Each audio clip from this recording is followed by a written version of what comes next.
It's weather for penguins, so who better to be with us than the man who's bringing us penguins, Kansas City Zoo Director Randy Wistoff. Also this half hour, the Kansas City Rep is this week nominated for its first Tony Award in its 49-year history. We're joined by the theater's producing director, Jerry Ginocchio. Plus, we pour through the week's headlines. Hello again, I'm Nick Haynes. It's been an extraordinarily unusual week in Kansas City, and we shake things up with a more unusual show as we bring newsmakers in from some of our metro's most important cultural institutions around our Week in Review table, while still keeping you abreast of some of the key issues making the news. Snow in May was the biggest headline. According to the Kansas City Star, the last time we got such a measurable amount as this, so late into spring, was May 3rd, 1907. It was a massive week for jobs in the metro as the Ford Motor Company announced it was bringing 2,000 jobs to its Kansas City assembly plant in Claycomo. 2,000 was the amount of people who lined up this past weekend at the Kansas City Zoo for hours on end to get a sneak peek at a totally empty and still unfinished penguin exhibit. The story actually captured some national news, with MSN's website pointing out how Kansas Cityans must have amazing imaginations if they're willing to wait so long in such large numbers to wonder at a big roofless hole and concrete slabs at a penguin enclosure with 0 animals in it.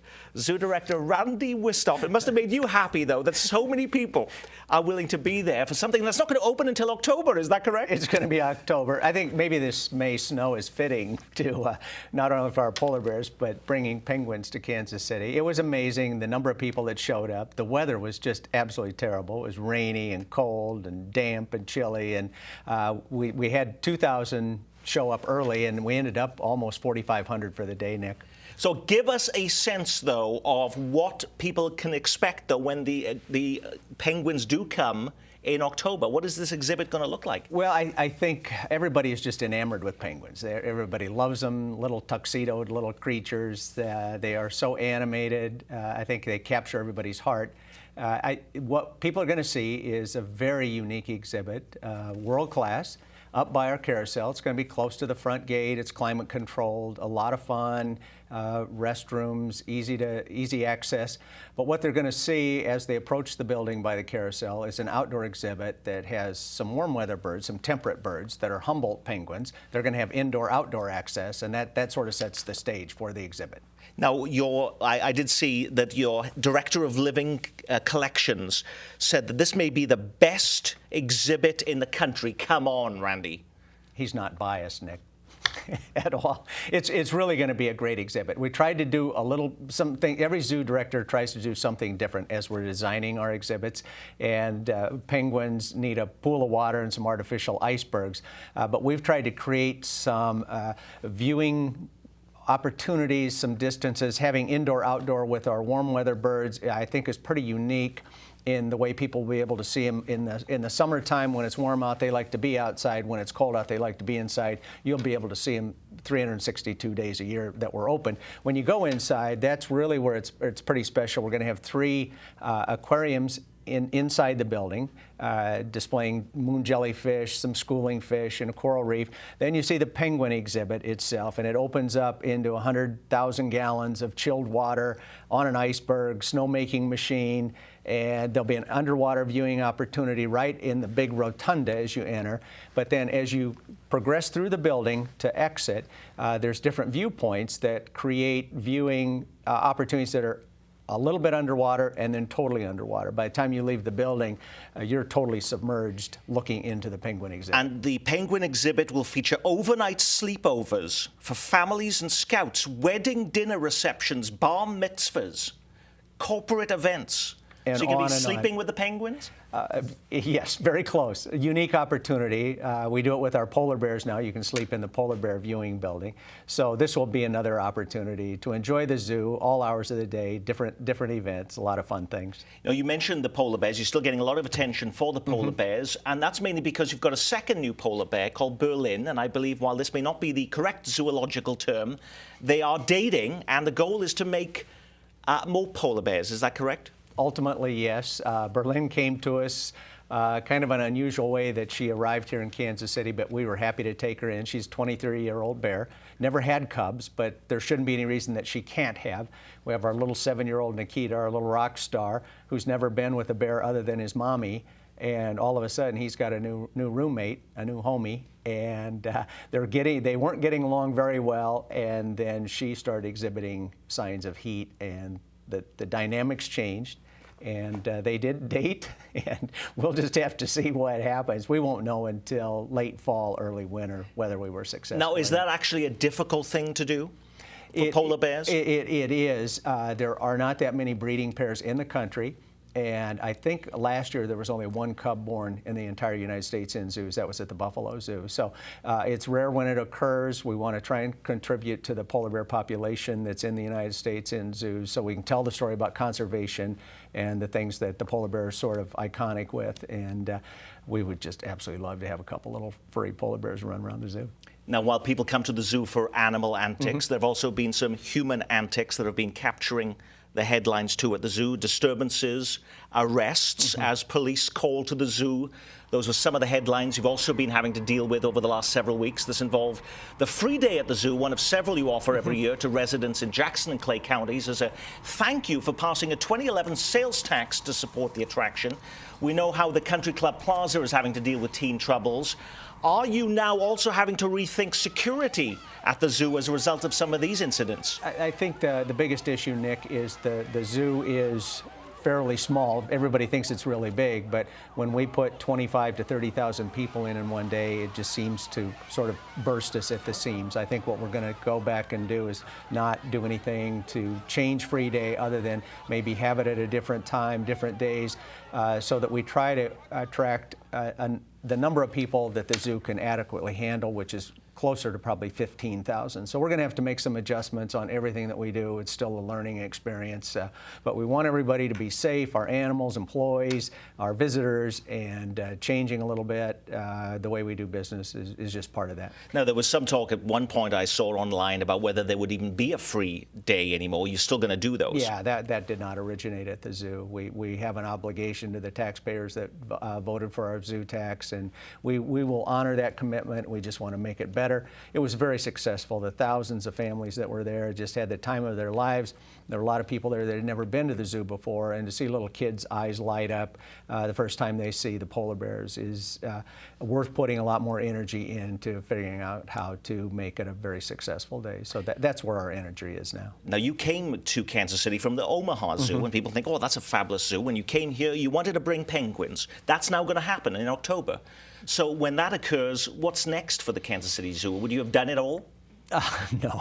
No? What's left? What other animals do you have to bring in? My Randy? list is so long. Really? What is next? Yeah. We've got some things that we want to go back and do that need to be done a little bit better. We don't have a real good outdoor orangutan yard. Our elephant watering hole needs some work. We want to replace the old ape house up behind the Discovery Barn. That whole area needs to be refurbished, redone.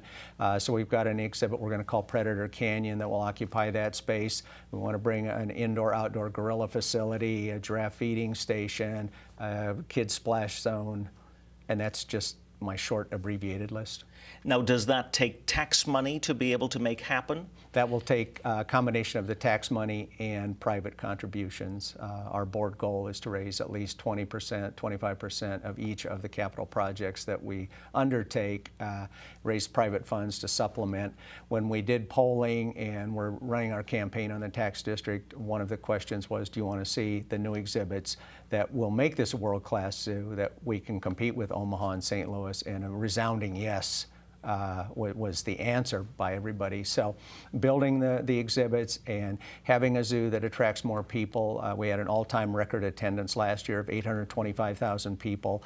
We were around 400,000 when I started, Nick. So we're pushing that up. That's giving families of the Kansas City metro area something to do. It's bringing in regional tourism. So we've got a long ways to go, but we feel we're on the right path. And I think by the attendance and the use of our programs and campouts and education, everything that we're doing and being utilized, it's kind of telling us you're on the right track, you're doing the right thing. Keep it up. When you go into your parking lot, half of those license plates, though, are from the Kansas side, and yet it is the Jackson and Clay County voters that paid for the sales tax in 2011. Is there an effort to get Kansas taxpayers to support the zoo's attractions? It's been discussed. It seems like a pretty daunting task right now. It isn't something that we say we will never try and never because attempt to do. It's not considered possible?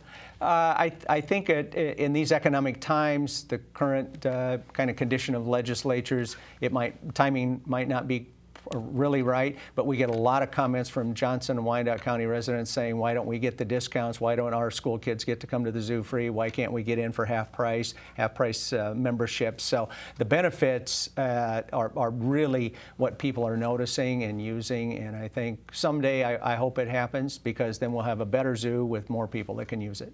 Randy Wistoff, Zoo Director, thank you so much for being with us on pleasure. Kansas City Anytime. Week in Review. Coming up next, still to come on Kansas City Week in Review, the Kansas City Repertory Theatre making some history this week as it wins its first Tony nomination. We speak to the Rep's producing director, but first, a look at some of the week's other news.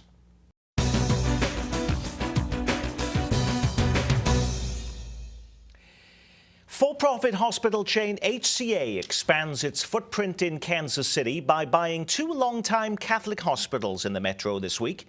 St. Joseph Medical Center just off of I-435 and State Line, and St. Mary's Hospital in Blue Springs, where there have been community worries that HCA might be purchasing the medical facility just to close it, forcing patients to seek service at HCA's Centerpoint Hospital in neighboring Independence. KCPT Health and Education correspondent Sam Zeff is with us. Thank you so much for being with us, Sam. Are they still worried about that, by the way, in Blue Springs? Oh, I think they're scared to death of it.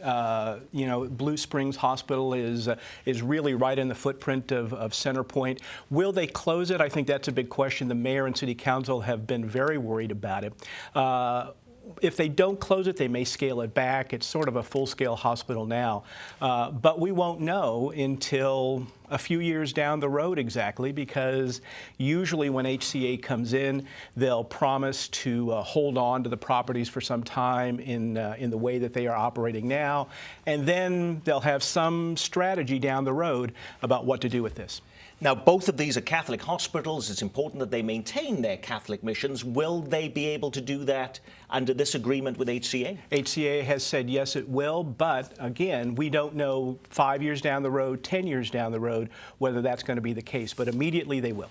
Now, what about, though, the fact that, some people say, oh, why are they selling to begin with? Presumably, St. Joseph and St. Mary's are selling because they couldn't stay where they were, because they couldn't stand alone as hospitals in this current budgetary situation. Yeah, it's getting more and more complicated for independent operators independent hospital operators to work on their own.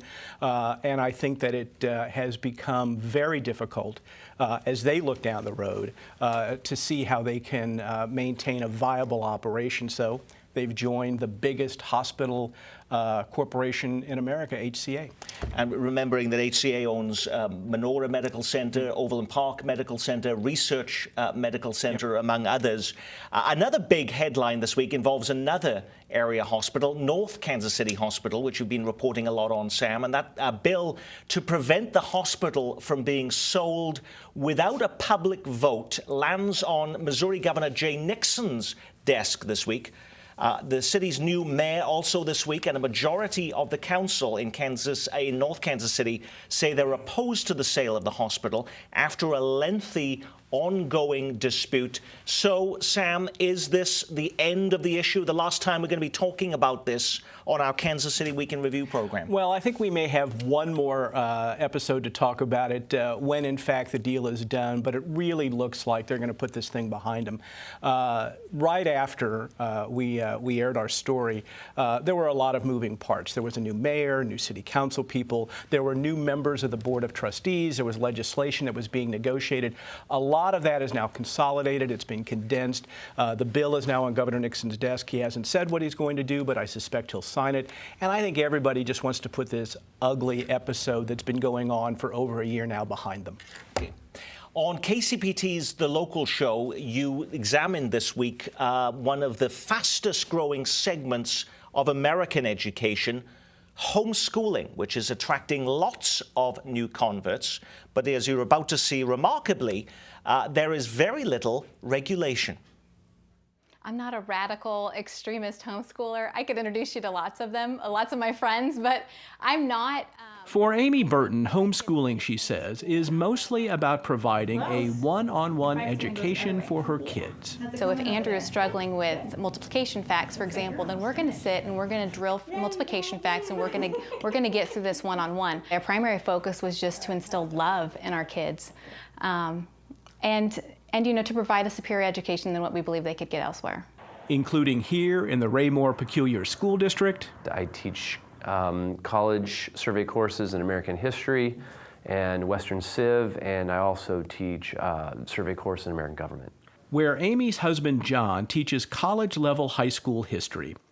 And while Burton says he enjoys teaching in a public school and he praises the Ray Peck District, it's being in a public school every day that made him turn to home education. I'll walk the halls here and you know, you listen to some of the things that are going on, some of the conversations among students and what the students talk about, and you realize, you know what, I don't want my children exposed to that. That's not edifying, it's not uplifting, and this is the majority of the conversations that go on, and so it just actually affirms that what we're doing for our kids is the right thing. Nobody in traditional education disputes homeschool parents care a great deal about their children.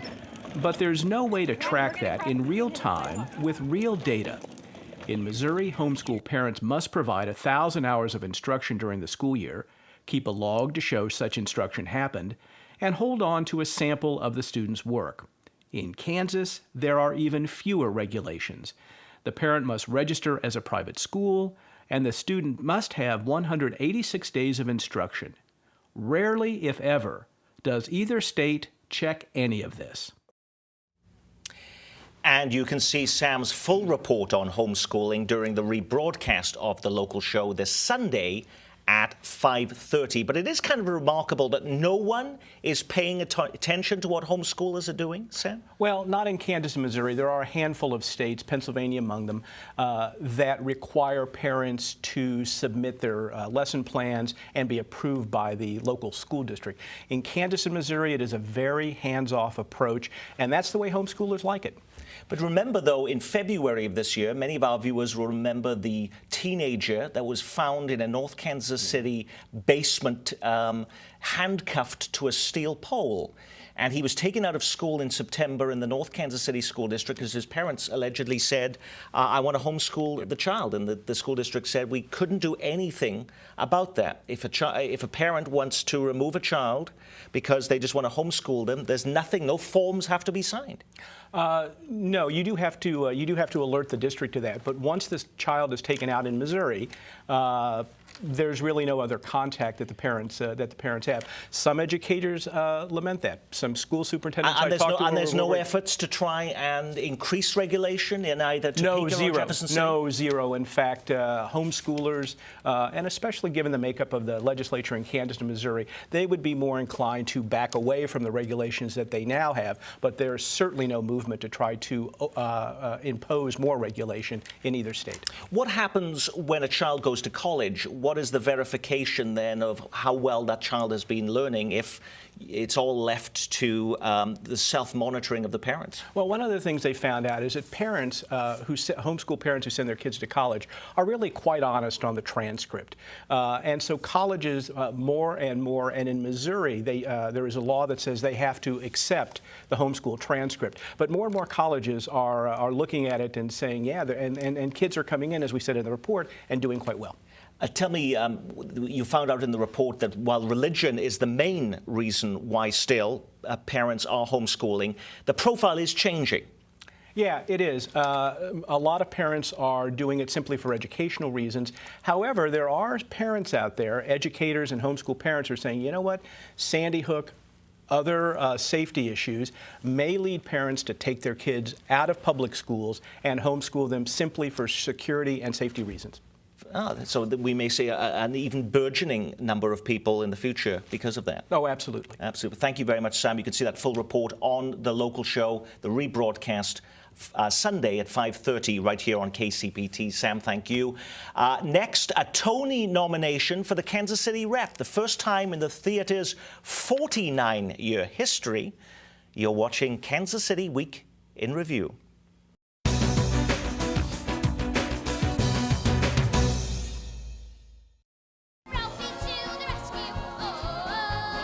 Christmas arrived early this year for Kansas City's Repertory Theater, A Christmas Story the Musical, which had its world premiere at the Rep in 2009. This week was nominated for 3 Tony Awards, including Best Musical. It's the first time the Rep has ever been nominated for a Tony in the theater's 49 years of existence. With us is the Rep's producing director, Jerry Ginocchio. What was the scene at the Rep when the announcement was made, Jerry? Just short of pandemonium. Pandemonium? It was very exciting. We knew that there were rumblings that there might be a nod to the show, but no one was expecting it. You just don't expect that. And when it came out with 3 awards, it was just sheer joy throughout the company. Now, what I'm amazed at, because I was one of those individuals who was outraged back in 2009 when you removed the Christmas Carol from the offerings at the Rep to be able to make this show work. That's right. That's right. So that had to happen as a compromise to allow A Christmas Story, and yet it was the highest grossing show in the theater's history, really? That's right. That is absolutely correct. 31,000 tickets and just short of $900,000 in gross revenue, which puts it firmly in first place. Had 36 of the 48 performances were sold out. 3,000 students came to the student matinees.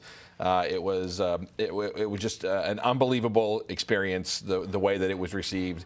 And everybody loved the music, the movie, and had such fond memories of the movie. And it was a very true translation to the movie, and people just really embraced it. And it was a huge hit. How was the show different from the show that people saw in Kansas City to the show that people went to see then in New York on Broadway? Right. I think that one of the things that impressed me the most, seeing it on opening night in New York, was there was 70% of that show that directly translated from our original production, of the physical production. Yes. We had our costume shop built costumes for the Broadway show. Our work is actually physically on that stage. After it left here, they did change composers, so the music was rewritten. But all the book scenes were exactly the same. And of course, it was nominated for the book and for original score as well. So one big difference, I'm assuming, though, was the price. It cost you probably 10 times as much in New York. Yeah, Jerry. That's right. They actually talked with us about building the set, and we looked at bids, and their bids were, it was at least 10 times more than what we spent on the production here for almost the same thing. But that's show business. Now, 49 years. What took so long? I think it's just a matter of timing. It was the right time and the right project. There was a producer that came to us with a dream that he got the rights to do this as a musical and knew that it would be attractive and looking for a theater to take this risk with him. And he approached Eric Rosen, and Eric and I talked, and the whole company talked, and we thought it would be a fantastic idea. And it had the support. The theater was ready to create a major project like that. That had outside interest and outside producers who could draw attention to Kansas City and to the Rep and to this production, and it did, and it worked marvelously. Now, a theater is built, though, on more than one show. How is the Rep doing? You've got 2 theaters now basically going. That's right. 2 stages. 6 years ago, you opened a downtown stage. That's right. Some people thought, wow, that's risky. I mean, How are you doing in terms of attendance? We're doing really well in terms of attendance. It's everybody was hit a little hard when the financial meltdown in 2008, but the attendance is picking up. We had a little slump, and attendance is picking back up, which is very positive. But artistically, we're getting fantastic responses to the work that we're doing from our regular subscribers and new people who are new ticket buyers who are coming to see our plays. So we're doing pretty well. Now, you won't know until June 9th whether you've actually won the Tony. That's right. However, a Tony nomination is a huge deal. But what does that actually mean now to the Kansas City Rep? Certainly a huge pay raise for you, Jerry. Well, I can afford these luxury suits like this now as the pay raise. What it means for the Rep is now everyone watches the theater community now until June 9th. And every time A Christmas Story is mentioned, Kansas City Repertory Theater is right there with it. We are one of the producers of the Broadway production on the title page. So it's drawing a lot of outside attention to Kansas City for all the right reasons. For when the highest quality, best work is done, that attention is now being paid to Kansas City for the theater community, which, as you know, is incredibly vibrant and growing stronger every day here. Now, currently at the Rep is David Mamet's Tale of Three Small-Time Crooks, American Buffalo, directed by an extraordinarily talented man. Oh, it's you, Jerry. It's me, that's right. That runs through May 19th. Through May 19th, that's correct. Yeah, well, Jerry Ginocchio, producing director at the Rep, thanks so much for being with us on Kansas City Week in Review. Nick, thank you. I'm Nick Haynes. That is it for this week's program. From all of us here at KCPT, thanks for spending part of your weekend with us.